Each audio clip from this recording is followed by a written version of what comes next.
Hello guys, and welcome to another episode of The Wolfswood. My name is Cameron, and today I'm joined by my metamate, Mark. Hello. Mark, so you've done pretty well with Tyrell recently. I think you got top 4 in the Wisconsin Regional, was it? Yes, that's right. So that's pretty cool to see Tyrell doing so well in at least your hands. So today we are reviewing the newest pack, Across the Seven Kingdoms. And so let's just start things right off with the first card. Do you want to give it a go? Sure, sounds good. So the first one we've got is a neutral event, the Dragon's Tail, 0 cost, Omen, action, choose an opponent, you and that player each draw 2 cards. Yep, so this card I believe was a reprint from first edition. I think the only difference was that in first edition it was a marshalling action, whereas this is just an action now. I don't think it's still very good. I think it's pretty much strictly a melee card. It's a good bargaining chip, but not much more than that. Not a big fan personally. What do you think? Well, I think it's pretty good, especially the way draw is kind of set up so far in the early stages of 2.0 here. A lot of houses just don't have very many options, or some of the options kind of limit you into a certain type of play style where, like Greyjoy, you need to get unopposed. And so from that, I think, this isn't going to fit in every deck or even most decks, but in the spaces you really need to draw cards, and especially with the seasons coming up, you may not care about the reserve, or, reserve might be a factor, and giving the cards away might not be too important. It's got a place. I don't think it's great, but it's solid for what you need it to do. Do you think that it fits in any kind of particular faction right now? Maybe Targaryen, just because Funeral Pyre can oftentimes be really difficult to play. Okay. But other than that, not very many. Yeah. Okay. Well, we'll see if it finds any use down the road. So what are you going to give this card? I give it a 3 just because probable potential. Maybe this is a card that ends up being super useful in a very specific deck later on. It's not a bad card. If you need to draw, it does a great job of that. But otherwise, it's not a card you're going to use in everything. So I give it a 3. I'm going to give it a 2. I don't see it having a whole lot of use even down the road.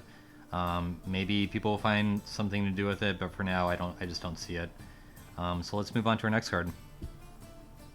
So our next card is Robb Stark, a new version of Robb Stark, a king. He's also a lord. He costs 7. He has a military and power icon and 5 strength. It's a loyal, and he has renown, and says, during military challenges, Robb Stark gains +1 strength for each loyal character you control, which includes himself. And he has an action. While Robb Stark is participating in a military challenge, choose a participating non-king character, stand that character, and remove it from the challenge. Limit once per challenge. Mark, what do you think about this one? So this is a great card. The only minor problem it has is that it's called Robb Stark. Right. The core set version is very, very, very good and more kind of widely useful. And the standing all your characters is better than potentially, usually going to be better than removing one character from the challenge, non-king. This one can get a lot of strength, which can be very useful if he's just attacking by himself. That type of thing. He can be useful for, say, getting past or stopping a Gregor, something like that. But otherwise, it's a very good card. It's just not core set Robb. I agree. Core set Robb is just all around good. Doesn't really have much of a downside. This Robb seems built more for like making sure those military triggers fire off. If you're running like put to the sword or ice, which you should be running ice, but perhaps if Stark becomes more military focused than they already are, or gets like a version of no quarter or some other kind of kill effect, maybe this Robb will see play just to kind of help ensure those effects trigger. But for now, especially with the increase in cost, I'm going to have a hard time switching over to this Robb. And again, he is a king, so maybe there will be more stuff there to mess with in this new cycle. But yeah, I think it's just okay right now. I think I'll give him a 3.5. I'm with a 4. Again, I think he's a very good character. Like you said, King might be becoming more and more important as we go kind of forward. But he's not core set Robb, so he doesn't quite climb to the very top of the rankings. All right. Next, we've got Riverrun, 2-cost Stark location, House Tully and the Riverlands traded. It has a reaction. After power is gained by or moved to a House Tully character, kneel Riverrun to have that character gain 1 power. I'm not a big fan of this card just because it's just limited. You can only use it once per round because it has to kneel to get that power. It's also limited in its scope. It has to be a House Tully character that gets the power somehow. So you're pretty much talking about specifically Catelyn and the Blackfish. And yeah, I don't know. It's just too limited in scope. And maybe if it costed 1 or wasn't so limited, maybe if it was like, oh, you could get 2 power with it around, I would consider it. But for now, I just don't think the cost warrants what you're getting out of it. I kind of think I don't call those kind of requirements a drawback, in that I think it's a great card for a very specific deck and not a all-around great card. I think anytime you're playing any sort of that House Tully sacrifice thing, this is going to be in there 2, maybe 3 of. Like, you really want this to keep going. That's my opinion. But yeah, like you said, it's not going to be a widely available card. I mean, for that reason, I gave it a 3. Just because it is a very good card in a specific deck, but it's not going to be doing exactly what you want in every deck. It's not a widely applicable card. Right, definitely a niche kind of card for a Tully deck specifically. So yeah, it may see some play, but I'm not sure how competitive the Tully stuff will end up being. So I'm gonna give this card a 2. Let's move on to our next card, which is Sir Colin of Greenpools. He is a 2-cost unique character. Military and power icon with 1 strength. He is the loyal. He has the knight trait, and it says during power challenges, Sir Colin of Green Pools gets +3 strength. Pretty simple. Yeah, I think this is a pretty good card, and I hope this is what we see kind of moving forward as kind of the more minor uniques, or the kind of the more interesting cards that replace maybe the generic 2-cost, 3-cost characters. Yeah, like the Tumblestone Knights and stuff like that. Exactly right. Because this is an interesting character, and he's not necessarily always better than those type of characters, but he can be better. And so it lets you, without really having power creep, it lets you have interesting choices and makes the challenge phase a lot more interesting. Yeah, I just think this guy has a lot of good things about him. I mean, he's not blowing me away, but like, he's got a knight trait, he's loyal, so maybe it costs 1 in fealty. He can be up to 4 strength in a power challenge. Yeah, I mean, unique is never really a bad thing. I don't think there's anything really wrong with this card, but again, not really blowing me away either, so I'm going to give it a 4. Yeah, I go with a 3.5. Like you said, being unique isn't a bad thing because you're probably only going to run 1 of this guy anyway. Yep. So you're not really going to be worrying about dupes or anything like that. All right. Here we've got a Tyrell 3-cost location, Bitterbridge encampment. It is loyal. It is the reach traded. It has a reaction after a summer plot card is revealed. Kneel Bitterbridge encampment. Then each player may put a character into play from his or her hand. I'm not really hot on this card, and it's kind of funny that it's a Tyrell card too, because Tyrell has like kind of the worst like expensive characters. Yeah, for sure. Or at least they're up there. So that's interesting, and yeah, just what's keeping me away from liking this is just like the cost in combination with the stipulation that it has to be a summer plot that is revealed. So even in like a summer deck, I mean, how many summer plots are going to be actually running? Like 3 or 4, and then you got to like have this in play already and stuff like that. I don't know. And of course, you're also allowing your opponent to put a character in play. Seems like a card you'd only consider if it's like a hand destruction deck or a deck where you can look at your opponent's hand and know for sure what they have. But it's just, yeah, it seems kind of janky to me and not really worth it. Yeah, I think janky is exactly the right way to describe it, because like you said, it's got a summer stipulation, so you're probably going to be running it with a summer agenda, right? And then at that point, you're already getting more gold. So do you really need to have more gold and to try to cheat a character into play while giving your opponent the opportunity to do the same? Mm-hmm. I mean, because you always, like you said, right, with this being a Tyrell card, it's difficult right now. They don't have the best high-end characters, so you either have to be importing those with a banner, which makes this harder to play because it is loyal. And then you got to, hope that your character doesn't have a bomb that they can't play, or we're going to play this turn, and they can afford the bomb and multiple characters. So I agree. Yeah, I give it a 2. I gave it a 1.5. Really not a fan. All right, let's move on to the next card. Pretty excited about this one. It's Ari. She is a 4-cost Night's Watch character, has a military and intrigue icon, 3 strength, unique, and loyal. She has the recruit trait, which is, I think, new for the Night's Watch. She has the ambush keyword at 4, and it says, if you control Arya Stark, sacrifice Ari, and has an action, return Ari to your hand to draw 1 card. What do you think about this one? I think it's a very interesting card. It's a little tough that it's in Night's Watch. I get what ambush is helpful for them for getting, if you're playing a wall deck, and to get around stealth, that type of thing. Her ability, the problem with Night's Watch is econ, right? And so if you're putting her back in your hand to draw cards, something that Night's Watch already does a fair job at, are you going to be able to play her again repeatedly as well as the cards you're drawing? There's another card later in the, probably the next card in the pack here that may help with this. But the other thing you can do with the action is to help avoid certain plots. Yeah. Or if for some reason she gets like icon stripped and then plays tears on her, then you can avoid her dying to that. But otherwise you can avoid, like a wildfire or a valor if you think that's coming next round. Or for snow. I mean, she is 4 costs, so that's not even an issue there. Yep. So she's very, she's very much always going to be around unless you target kill her.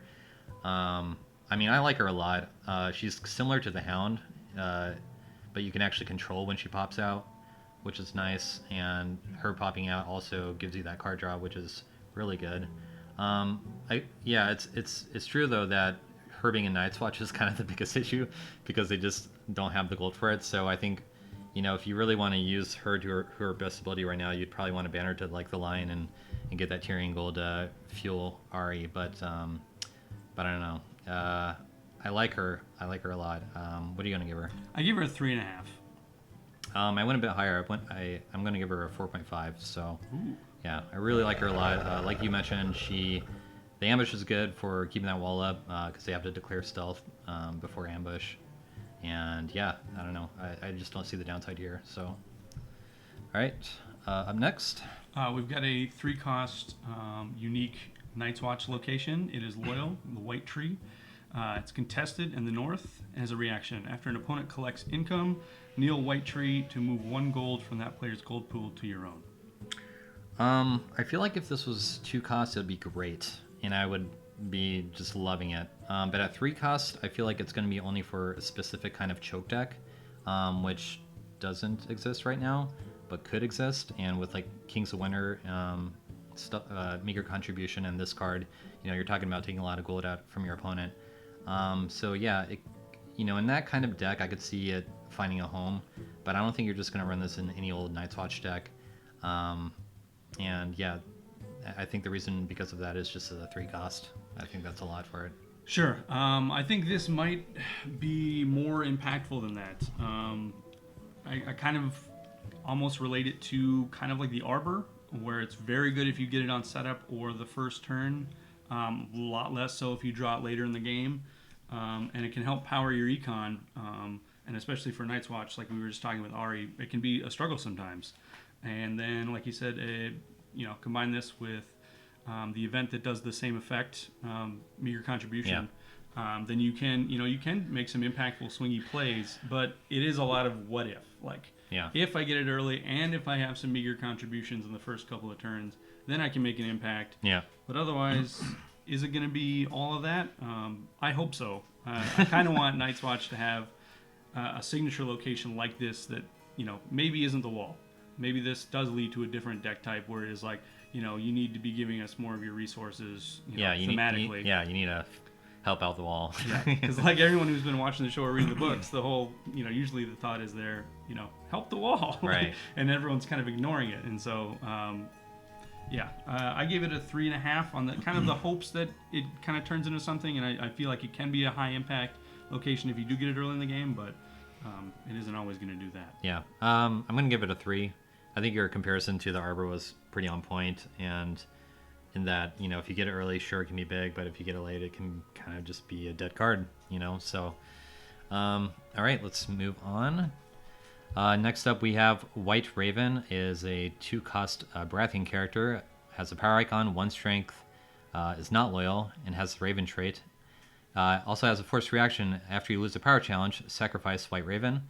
And a reaction: after you win dominance, if there is a summer or winter plot card revealed, gain 1 power for your faction. This is not interesting to me at all. This seems like kind of, all right, Baratheon's gotten some really good stuff, and everything's kind of fit into one kind of deck type of either, usually it's going to be the dominant stuff with maybe the red keep thrown in, that type of thing. And this doesn't do it for me. I feel like I'm not going to be playing seasons in that deck type. It doesn't really add anything to it, and it probably just takes up plot slots that, are otherwise better suited for Neil or something like that. But yeah, I'm not really blown away by this card at all. I think it's okay.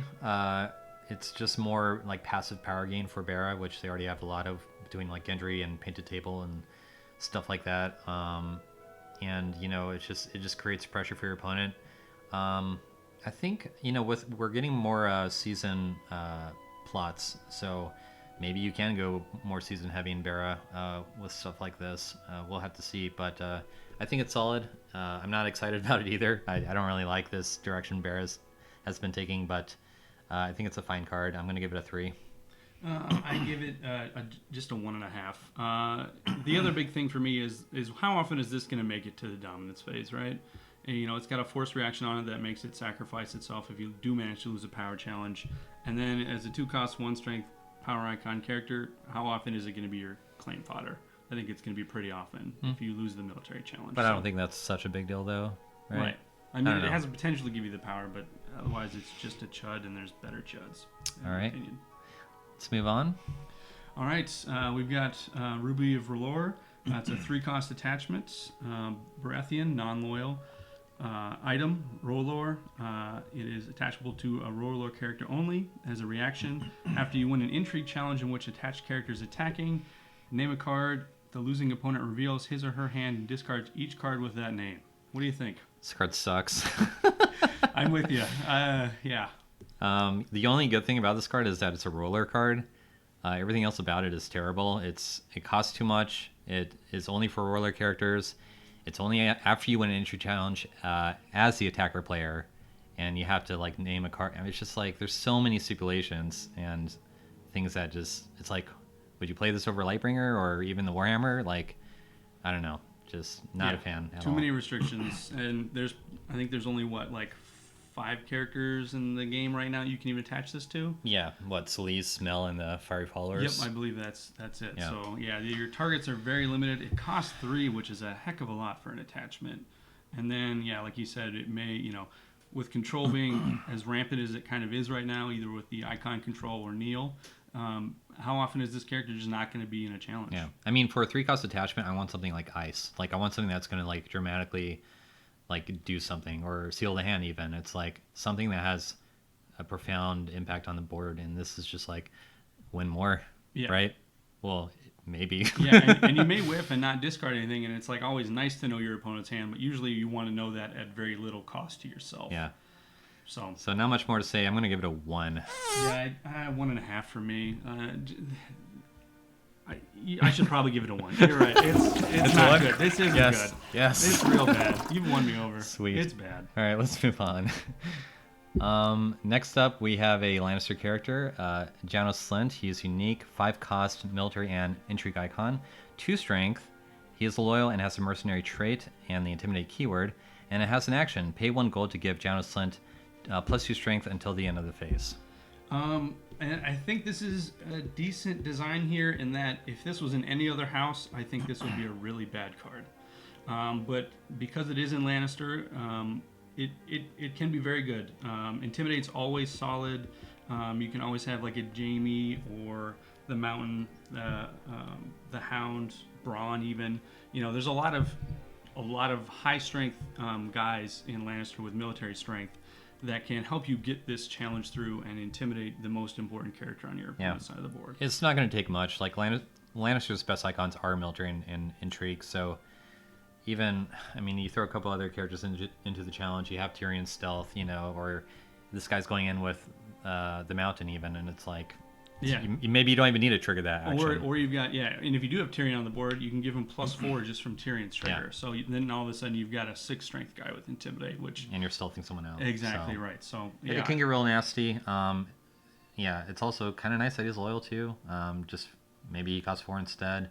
Intimidate is great. I've played a lot with that keyword with like Grey Wind and stuff, and man, that can just like kind of change things Yeah, it quite can be dramatically. very impactful. Very impactful. So I really like him. What are you gonna give him? I give him a 3.5. I feel like this is my kind of default rating on half these cards I like, but I don't think are bombs. Maybe it should be a little bit higher. Maybe he's a 4. Yeah. But again, he's in Lannister, which, you know, there's coming to a point, especially with the box coming out. Does he start making the cut at that point? You know, if you want to, if you're running singleton of all your uniques on that high level, and just saying, you know what, I'm going to have the gold each turn, and I'm going to play my best characters, and if you wipe them out, I don't care. But if you're trying to fit in a very specific theme, he might not fit in there. Right. I'll give him a 4. I'll go there. So let's move on. Now we've got Levies at the Rock, which is a 0-cost Lannister event. No traits. It has a reaction. After a player initiates a challenge against you, move up to X gold from this player's gold pool to your own. X is the number of attacking characters. What do you think? Well, I don't think Lannister needs the gold. And I feel like if you're playing this to stop someone's put to the sword or tears or something like that, you know, you could just be running Hand's Judgment instead. I don't know. It seems cute, but it's an event, and what event are you going to be removing instead of this? I don't think you take out Treachery for this, like, or any other events you already are including, like Tears. What do you think? I actually think it's a very interesting card. One problem is that it can't stop events that are powered by fealty, which is kind of a big issue. You know, that if they kneel fealty for Dracarys or Winter's Coming. Winter's Coming is another big one. This doesn't help at all against those, where, like you said, Hand's Judgment is very helpful. Sure. But this can help you power up your own events and your own ambush effects. Lannister has so many of those, even card abilities like Janos, like we just talked about. It can give you that kind of added surprise where your opponent maybe didn't think you had enough gold to do anything, and you say, hey, I'm just going to take yours, potentially turning off your events, and then now I have the ability to fuel to power up my own. You know, stopping somebody else's put to the sword and then being able to play your own is a lot better than just saying, no, you can't play put to the sword, or I don't have my 2 gold this turn to be able to stop your put to the sword. Sure. So if you're running a very tight kind of economy thing where maybe you don't have the extra gold or 2 for your events or effects, this can be there, but at the same time you do have to, you know, Hand's Judgment is kind of a catch-all where this doesn't catch everything in every instance that you might want. Yeah, I don't know. I feel like I'm just going to have a hard time finding a slot for this guy. Or, I mean, I want to try it. It seems fun, and it will catch people off guard. So for now, I think I'm just going to go with a 2. Yep. I'm going to go with a 3. This is kind of my default rating for cards that I like and want to give an attempt to, and I don't think are negative or have too many restrictions. So we'll go with a 3 here. All right. Up next, we have a Greyjoy character as non-unique, Captain's Daughter. 4 costs, has a power icon, 2 strength, and is not loyal. She's an ally and has a reaction. After a non-loyal character enters play, kneel your faction card and sacrifice Captain's Daughter to place that character on top of its owner's deck. Mark, what do you think about this one? I want to love this card. I really like this type of effect. Greyjoy likes the smaller board. It helps stealth get you that unopposed, which seems to be kind of their only real target right now. But it is just too expensive right now. It is, and the number of times you can run against the deck that you don't have the right targets out. You know, maybe they've got a lot of their non-loyal cards out already, and they just start playing, you know, their Tywins or their, you know, whatever have you, their Cersei's, that type of thing. Yeah. You know, that type of matchup. And usually as Greyjoy, I've tried, you know, I'm a Greyjoy player at heart. It's where I've had my most success in 1.0, that type of thing. You can't afford this right now. It's too expensive. You can't, you know, you don't have no way to reduce it on your own. You just can't. Yeah. I don't think you can play it. I agree. And also it's on one hand, it's good that's 4 costs because it's, you know, for Smokeproof. On the other hand, Greyjoy already has plenty of really good 4 cost characters. So it's like, what are you taking out for this? Are you taking out your newly made lords or Theon or the army guys, drown men or whatever? And yeah, it's just I really don't like that you have to kneel your faction card and that it's only for non-loyal characters. It's, you know, I want to keep my faction card if I'm running fealty, either for fealty or the chair, you know, not for something like this, which is which is kind of wishy-washy. So yeah, not too hot on it. Yeah, if it did something, maybe if it was like bottom of the deck, maybe it would be that good. But like, you just know they're going to draw the character in the next turn unless you have pillage, and unless Euron or Blackwind's crew is going off, right? Yeah. So it's yeah, you can't do it. Yeah, I'm gonna give it a 2. I had it higher, and now just talking it over with you, I'm going down to a 1.5. Yeah, you just can't do it. I had it at 2.5, but yeah, it went down for me too. Yeah, all it takes is talking with somebody else. You talk it over. You just gotta talk it out. It goes out. It goes downhill. All right, next. Here we go. The Oh, what do we have here? We've got Pike. It is a unique 2-cost Greyjoy location. It is loyal. It is Iron Islands traded. Action: kneel Pike to choose a character until the end of the phase. That character gains stealth. Pretty bad, right? That's amazing. Stealth on demand, like anytime you want, just in action, like any character, any challenge. Like Greyjoy, obviously they love stealth. It's all about the unopposed. And the only thing that's, it's not really bad, but like the only thing that sucks about this is that it's a location. And Greyjoy already has tons of locations. But here's the thing. You got to start cutting some of those out. You got to cut out those scouts. Like, it's time to start like picking and choosing, because you can't keep cutting from your character base. But this card is worth a slot, probably 2. I think it's incredible. Yeah, I mean, it's not a problem when it's a location when it's just better than all the other locations, right? I mean, it helps them do everything they need to do right now. I think this is probably even better than Balon's Longship. Great Kraken. Yeah, Great Kraken. It's like you said, on-demand stealth. It's not even a Greyjoy character. Like, neutral characters, houses you're bannering with.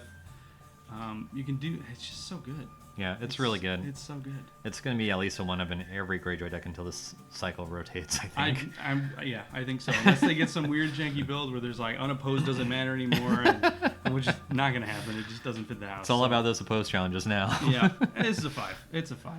Yep, 5. Yeah. Nothing but. All right, let's move on. So we have a Targaryen unique character, Viserys Targaryen. He's 2 costs, has a power icon, 1 strength. He is the loyal, also a king and lord, and says, while Viserys Targaryen is attacking, each king character must be declared as a defender if able. And as an interrupt, when the dominance phase ends, if no opponent controls a king character, Viserys Targaryen gains 1 power. This is interesting. It's kind of more specific. It gives you, like you said, we said earlier with Rob, kings might be more important now. He's helpful in maybe potentially getting rid of those kings. Yeah, with Dracarys. Dracarys basically is it. Or, since he does the power icon only, pulling them in to lower their strength, and then maybe getting them with a plaza, that type of thing, if you're stacking multiple strength reduction type things. And then his interrupt lets you get rewarded for getting rid of those kings. Either your opponent doesn't play them, or you've killed them, and now you're getting power for it. So I like it, but I think especially the snapshot of the meta right now with Martell attachments being so very difficult to get rid of, the Corset Viserys just does that better. Yeah. And he's a great tool for that. Yeah, I mean, again, it goes to the problem. It's like, oh, well, this guy's problem is that he's called Viserys, right? Yeah. Otherwise, you'd probably be, excited about playing. Which isn't a bad thing, right? No. It's kind of. But the other one's really efficient. Yeah, it gets you to make choices as opposed to just being like, well, this is a good character, I'm going to put it in my deck no matter what. No, it's good. I think what makes me, I would be excited about this card, but what makes me not excited is that I wish his ability was like Sansa or Core Sansa, where when she stands, you get power on your faction.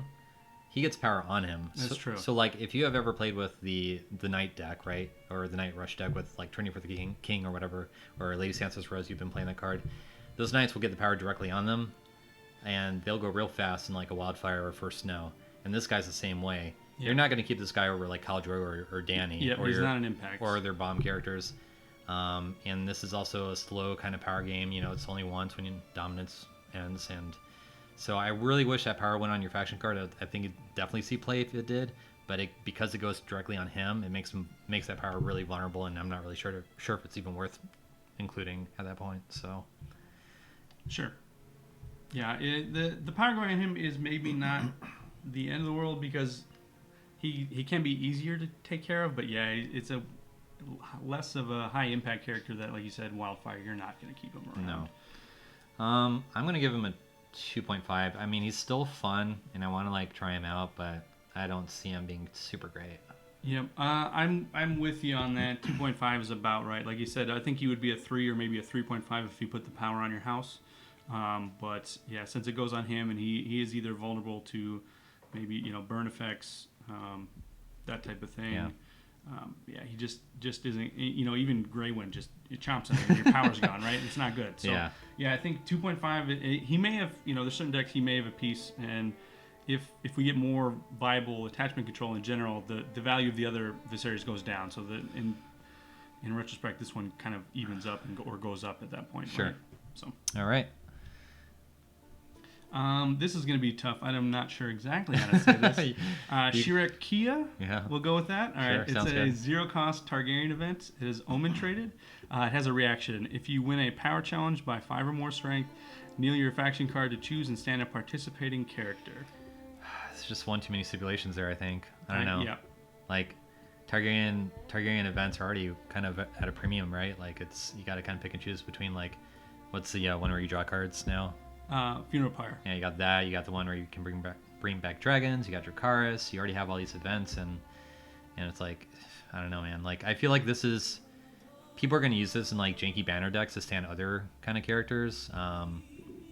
But even then, I mean, I think it's just kind of a fun card and not really a competitive one.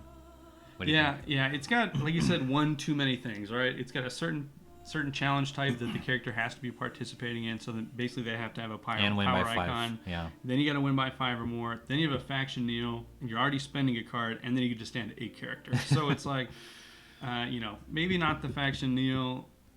And that's probably my biggest problem with it, because then it stops you from maybe using Field Tree Dracarys, or you can't play Funeral Pyre then, because that also requires a faction kneel, that type of thing. And there's going to be more and more effects that want faction kneel, and they're going to be nice and strong, and this just isn't there. Nope. It's not like standing a character is great, but usually spending a card and having to win a challenge by 5 or more, that's probably enough to warrant the stand. So I'm gonna give it a 1.5. yeah, I had it a little bit higher than that to start, but yeah, it's a 1.5. All right, moving on. We have a great Martell character finally, Harmon Oler. I'll be the judge of that. He's great. 6 costs, military and power icon, 4 strength, not loyal, House Oler and Lord, keyword Lord. I'll say that again. Renowned keyword. Each Sand Snake character in your hand gains ambush X. X is 1 less than a card's printed cost. No, you're right. He's a great character. I mean, Renown just printed straight up, no stipulations on a Martell card is going to be very good. Yes. That's kind of what they need right now. Everyone's gripe with him is that it takes too long, and maybe that opens you up to a comeback, depending on maybe your opponent draws his Varys or something and you can't get rid of it. And now your board's wiped, and maybe they can, stage a comeback, something like that. Lord, yeah, like you said, more targets for noble cause in the house. Very good. And Doran. Yep. So if you're doing that. Exactly, yeah. Doran powers him up. And then, the ability to ambush in Sand Snakes is nice. I think it's a lot nicer for the smaller ones. I don't think you're going to be bringing Tyene, Nymeria into the... even though they are cheaper, how often are you going to have that much cash on hand? Maybe if you played the long plan or something like that. But I think it's really good for, you bring in Bastard's Daughter for 1 when they didn't expect it and they military challenge you. Boom, you got Claim Soak, you got a Defender, and now a card's gone from their hand. Well, I mean, we know how good the Burnmen are, and just doing like surprise, sure, military challenges. Getting a surprise Tyene or surprise Nymeria is going to be kind of stupid too, but...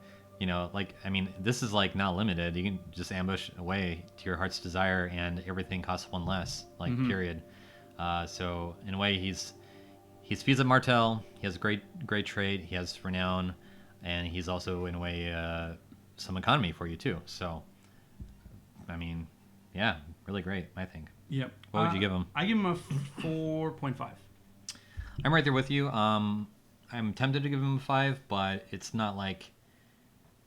There's better cards, and he's not bonkers broken or anything like that. I just think he's pretty much got nothing really bad about him either. So, 4.5 for me. Yeah, it's hard to give him a 5 if you think most 5s are something like a Rob or maybe exactly. a Tywin or a Gregor or something like that. Yep. Tyrion. They're not gonna. He's not that, but he's very close to that. Yep. He's kind of exactly what Martell needs right now. Yeah. All right. Now we've got Tower of the Sun. It is a 2-cost Marteau location. It is loyal, Dorn traded. As a reaction, after an event is played, gain 1 gold, and it's limit once per phase. What do you think? Maybe someday. Right now, I feel like Martell's kind of. I mean, at least the way I'm playing Martell, they're kind of event light. This could be fun in melee, but like, I don't know. I just don't see a whole lot of use for this right now. I think the limit once per phase kind of hurts this card. I don't know. I'm not really feeling it. What about you? I think it's actually potentially more interesting. And when I thought about it earlier, especially thinking of Dragon's Tail, I didn't bring up Martell, and that was maybe a house that could use this. And so now if you're thinking about, if you have this out and you play Dragon's Tail, now you're getting two cards, you're giving your opponent 2 cards, but you're getting a gold as well. So maybe you are getting a little bit ahead on that side of it. You know, just thinking of other events that you can play outside of either the Marchling or the challenges phase to kind of stack up. If you're playing 2 or 3 events per turn, this becomes very valuable. Yeah. But if you're only getting the 1 gold during the challenges phase, it's probably not all that helpful, right? Yeah. I will say though that the art is probably the best in the pack. Like, that's really amazing location art, I think. But yeah, I'm gonna have a hard time finding a great use for this right now. I mean, it's gonna be interesting to tool around with. It'll at least make me look at the events again and see what kind of stuff I can come up with. But for the time being, I'm gonna give it a 2. Sure. I give it a 2.5, I believe. There are some fun things you can do with it, like say you only have 1 gold and somebody attacks you, and then you play Viper's Eyes, and then you have enough money for Vengeance for Elia, things like that.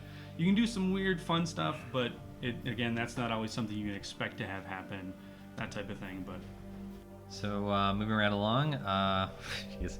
This is going to be a doozy, guys. I'm just going to tell you right now. We have Pyromancers. They are a 5-cost, non-unique, neutral character. It has an entry icon and 2 strength.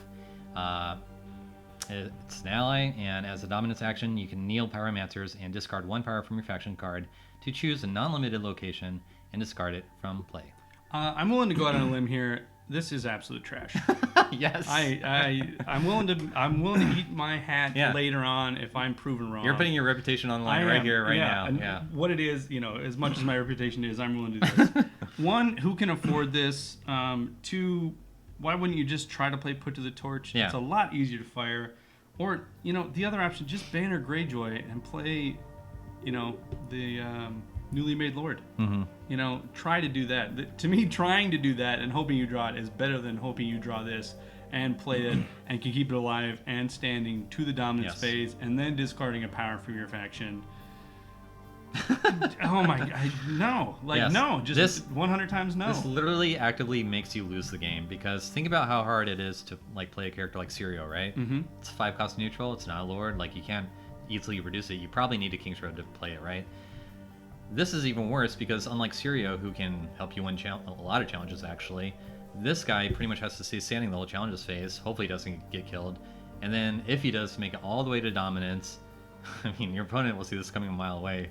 But yeah, he'll have to kneel at that point. If he's not blank, if he's not already knelt or not already killed. And you have to discard a power from your faction card, literally making you or helping you lose the game to, yes, finally discard a location. This guy is going to die to wildfires a lot. He's not going to last very long. He's going to be blanked. He's going to be knelt. He's going to be hard to play. He's going to be a dead card. I think he's a huge tempo hit. And probably not really worth it. I think the only way you can play him right now is in Martell through REN, but even then that's kind of a cute tricksy thing you can do. But yeah, I really don't like this card either.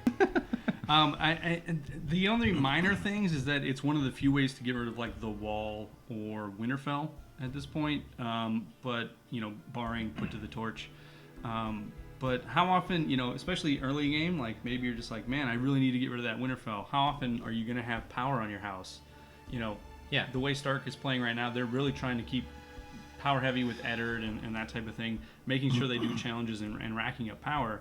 How often are you just going to not have power to use this guy? And not only that, but let's say you marshal this guy in attempts to remove a problematic location. So you're spending 5 resources on this character in hopes to get rid of this one location. By the way, that location is still there during the challenges phase, wrecking your face probably.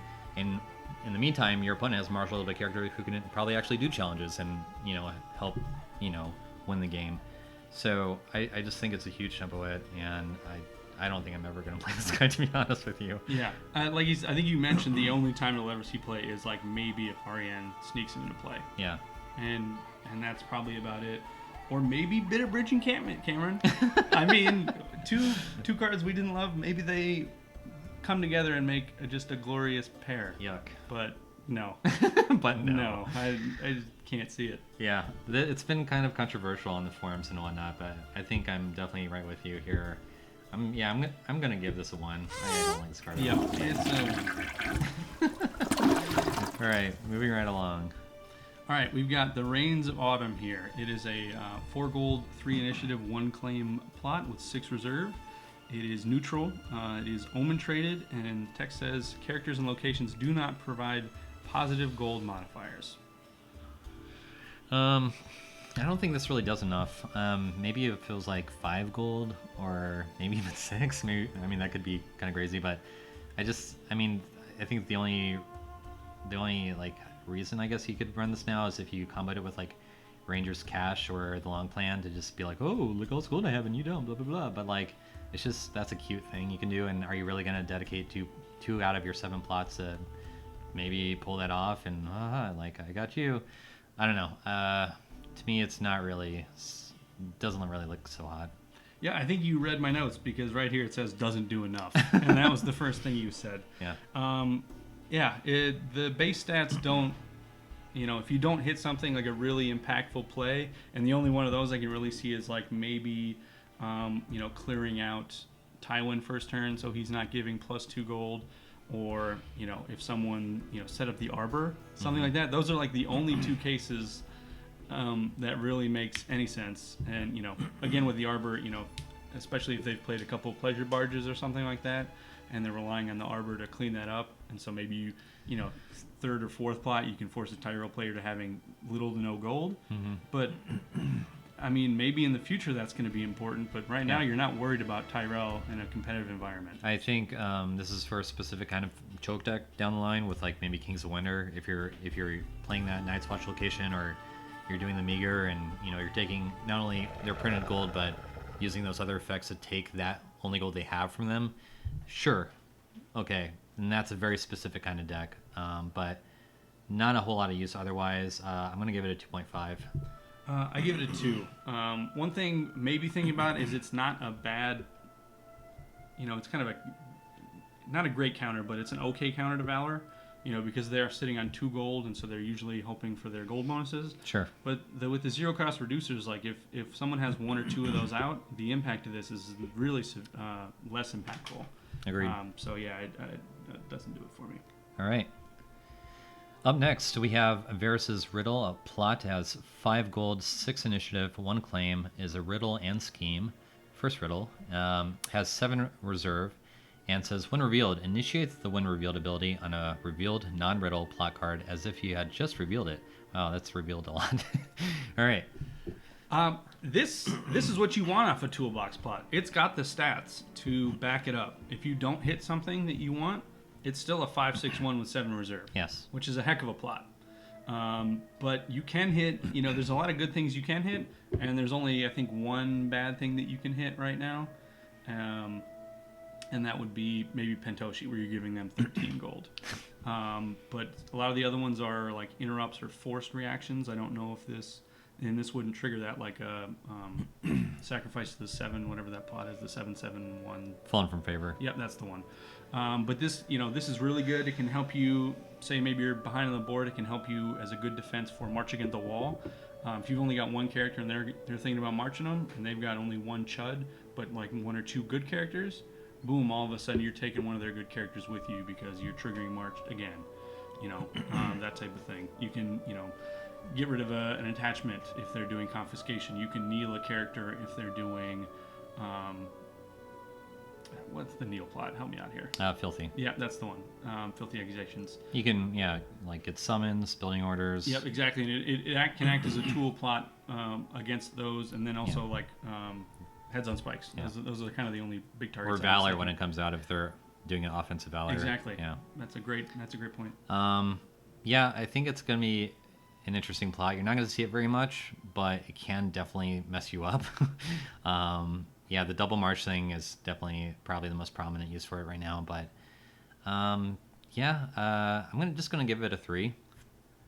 I give it a 3.5. I think it does have stats to stand on its own, but it's almost a little toolboxy, especially just trying to think of it as a competitive player.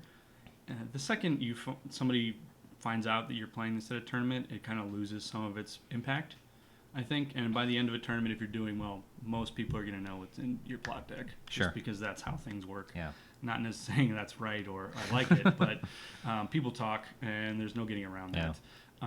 So I think, if you do catch somebody with this, it can be a lot less, kind of a big deal, but a lot of people can be, it's not going to hit everything. Sure.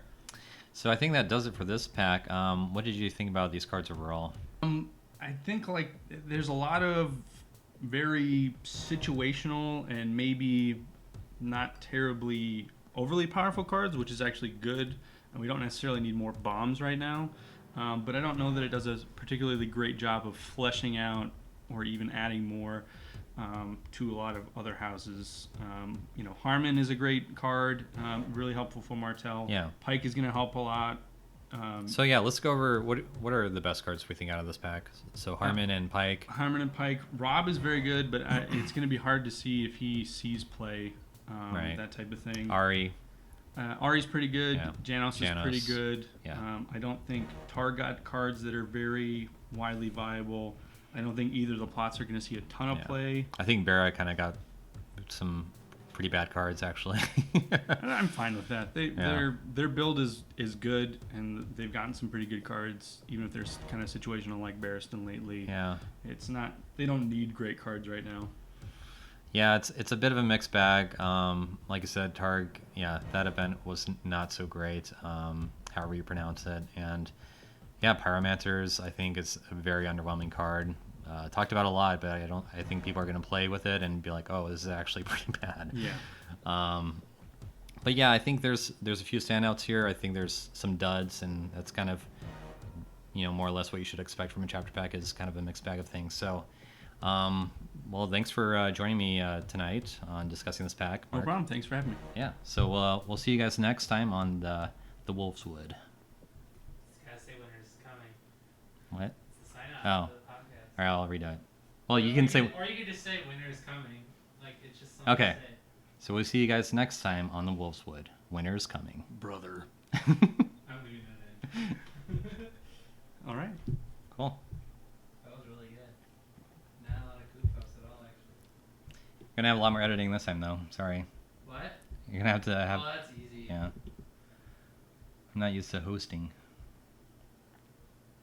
You'll just get better with time, baby. So do I pause or stop? Hit stop. Oh, here, I'll do all that. Yeah, I don't want And to then mess you this get up. to Yeah, I don't want to blow the whole thing out.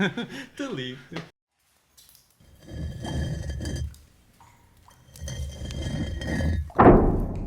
The Starks of Winterfell trace their descent to the first men in the Age of Heroes. The family's founder was Brandon the Builder, who, in the aftermath of the Long Night, helped establish the Night's Watch.